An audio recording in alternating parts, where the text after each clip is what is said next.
আমার প্রিয় ছাত্রছাত্রী, তোমাদের আগামীকাল যে পরীক্ষাটা আছে অনার্স বা যাদের মাইনর এমডিসি স্টুডেন্ট, যাদের CC1 পেপার হিস্ট্রির কথা বলছি আমি আজকে। অনেকের CC1-এ যেটা আছে সেটাই হবে, আমি মেনলি আজকে হিস্ট্রি অনার্স বা CC1 পেপার মাইনর হিস্ট্রি তার সাজেশানটা দিচ্ছি। যদিও এই সাজেশানের ভিডিও অনেক আগে আমি চ্যানেলে আপলোড করে রেখেছি। লাস্ট টাইম সাজেশান বলতে যেটা বোঝায় সেটা অনেক দিন আগে তোমাদের সিলেবাস শেষ হয়ে গেছে। পরীক্ষাটা আমাদের নির্বাচন প্রক্রিয়ার জন্য পিছিয়ে গিয়েছিল, আগামীকাল সেটা হয়ে যাচ্ছে। 13 তারিখে আছে তোমাদের সেক, তার জন্য আমি কালকে ভিডিও আপলোড করে দেবো।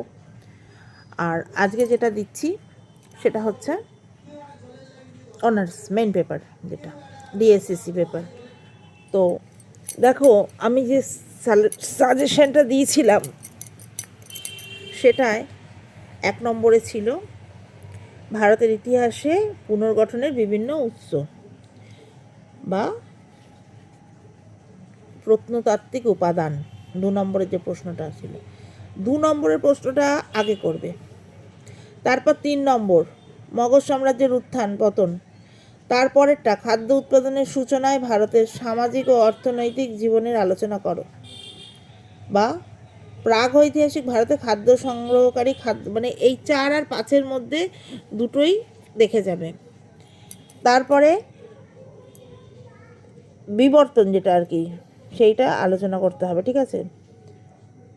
খাদ্য উৎপাদক ওটার বিবর্তন। 5 নম্বরের প্রশ্নটা বেশি ইম্পর্টেন্ট। 5 নম্বর দেখো, আমি স্টার করেছি, 4টা কিন্তু অতটা করিনি, 5। তারপরে দেখো হরপ্পা সভ্যতার পতনের কারণ। 8 নম্বর প্রশ্নটা দেখো, এটা আছে নগর পরিকল্পনা এবং হরপ্পা সভ্যতার উৎপত্তি। 10 নম্বরের প্রশ্নটা দেখো, হরপ্পা সভ্যতার পতনের কারণ। 10 নম্বরেরটা আগে বলছি এবারে, লাস্ট টাইমে। ক্লিয়ার? তারপরে চলে আসো প্রতিবাদী ধর্ম আন্দোলন, যেটা বৌদ্ধ জৈন ধর্মের পার্থক্য, ওটা না, ওটা শর্ট প্রশ্ন। তারপরে দেখো যে প্রতিবাদী আন্দোলন কত নম্বরে আছে আমি এখানে দেখতে পাচ্ছি না, এই যে 15 নম্বরে। 15 নম্বরেরটা আগে করবে, হলো। তারপরে চলে আসো সঙ্গম সাহিত্য, দেখো 16 নম্বর সঙ্গম সাহিত্য তামিলকম, ওইটা। তারপরে করবে আর্য সমস্যা, আমি যেভাবে সাজিয়ে দিচ্ছি সেইভাবে, আর্য সমস্যা, ঠিক আছে। তারপরেরগুলো হালকা করে দেখে যাও। ষোড়শ মহাজনপদ, তাম্রপ্রস্তর যুগের সংস্কৃতি, নন্দবংশ পর্যন্ত মগধ রাজ্যের উত্থান ও সাফল্য, এগুলো একবার করে দেখে যাবে।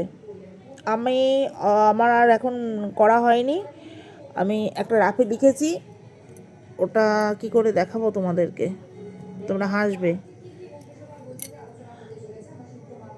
একটা দেখো, মেহেরগড় সংস্কৃতির বৈশিষ্ট্য,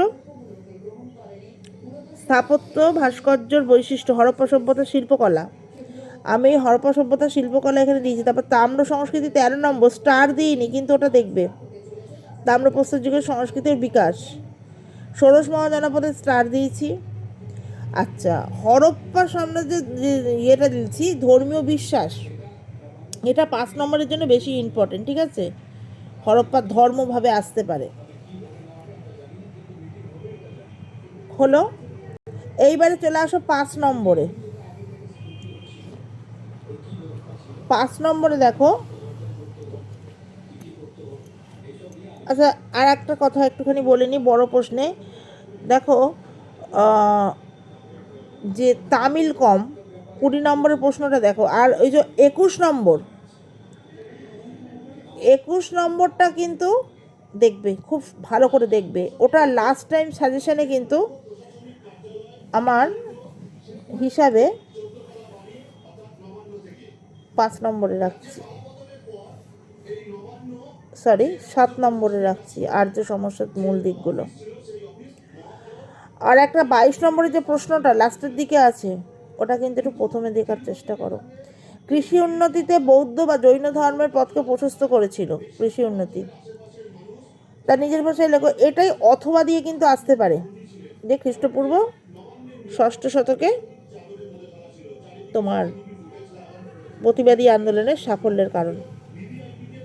মোট কথা আবার বলছি, প্রাচীন ভারতীয় ইতিহাসের পূর্ণ প্রত্নতাত্ত্বিক মগধের উত্থানের কারণ, প্রাগৈতিহাসিক ভারতে শিকার ও খাদ্যের সংগ্রহকারীদের যে উৎপাদক হয়ে ওঠার যে বিবর্তনের পথ। 4 নম্বর হরপ্পা সভ্যতার পতন। তারপর চলে আসবে ওই প্রতিবাদী আন্দোলন, বা ঘুরিয়ে যদি আসে কৃষির উন্নতিতে বৌদ্ধ জৈন ধর্মের পথ প্রশস্ত করেছিল। তুমি কি মনে করো? তারপর সঙ্গম সাহিত্যের উল্লেখ্য দক্ষিণ ভারতের তামিল কম সামাজিক অর্থনৈতিক অবস্থা। তারপর চলে আসো আর্য সমস্যা, 12টা প্রশ্ন রেখেছি।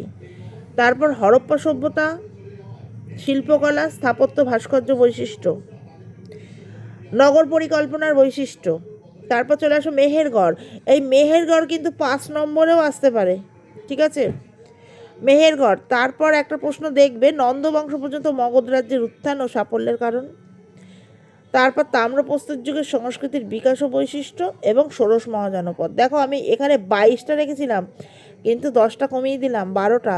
12টার মধ্যেও আমি বলছি প্রথম 7টা ভিভিআই।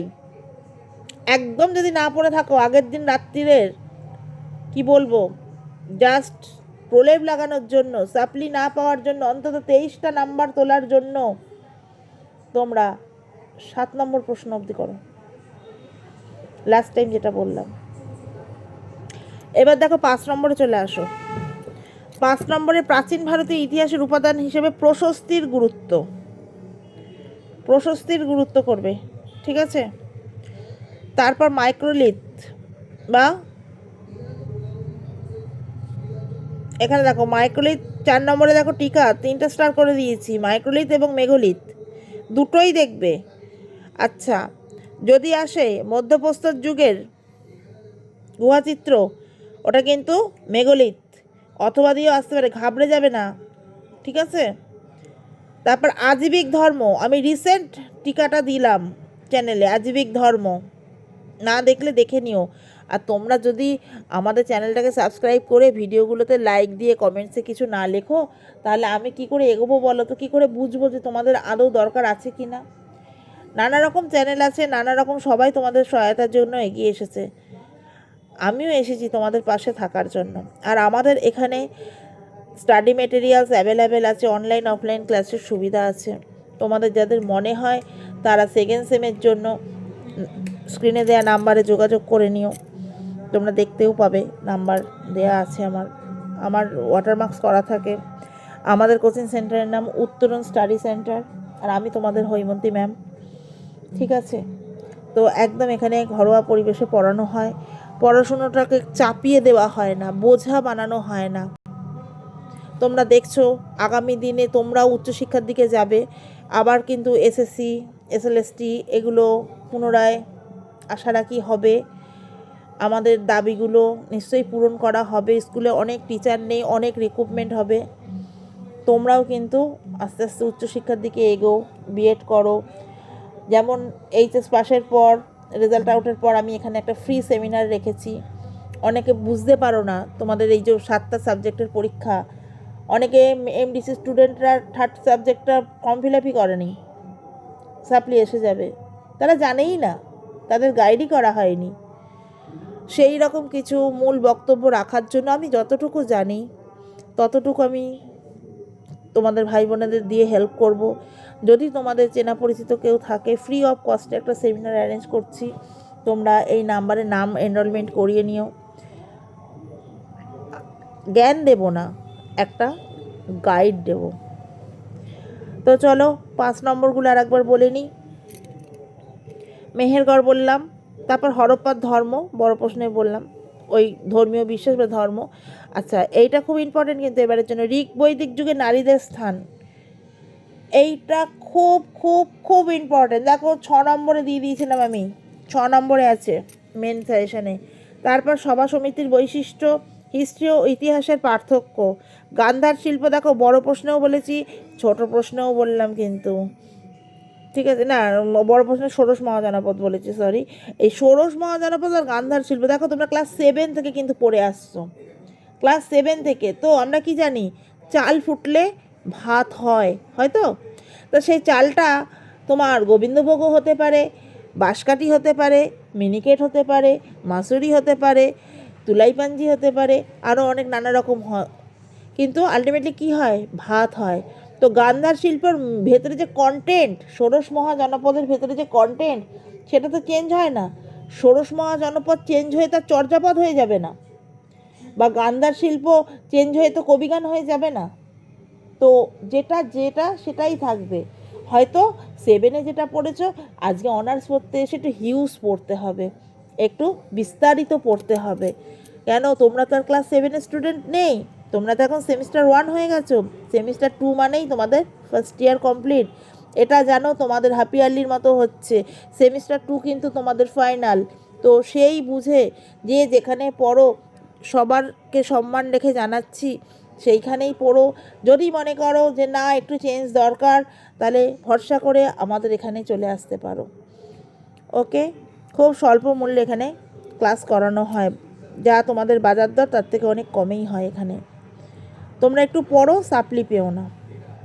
তারপর দেখো মধ্যযুগের গুহাচিত্র বলে দিয়েছি। তারপর দেখো এই যে স্টার করে দিয়েছি 11 নম্বরে, গান্ধার শিল্প, কারসারটা নামেনি বলে লাইন বাই লাইন আসেনি। ভারতবর্ষ আক্রমণে আলেকজান্ডারের ভূমিকা, প্রতিবাদী ধর্ম। দেখো প্রতিবাদী আন্দোলন যদি করো তাহলে কিন্তু শর্ট প্রশ্নে পেয়েই যাচ্ছ। ঠিক আছে, ভিডিওটা অনেক বড় হয়ে গেল, একটু সময় করে দেখে নাও। আজকে মাদার্স ডে, তো ম্যাম, আমি তোমাদের যে যাই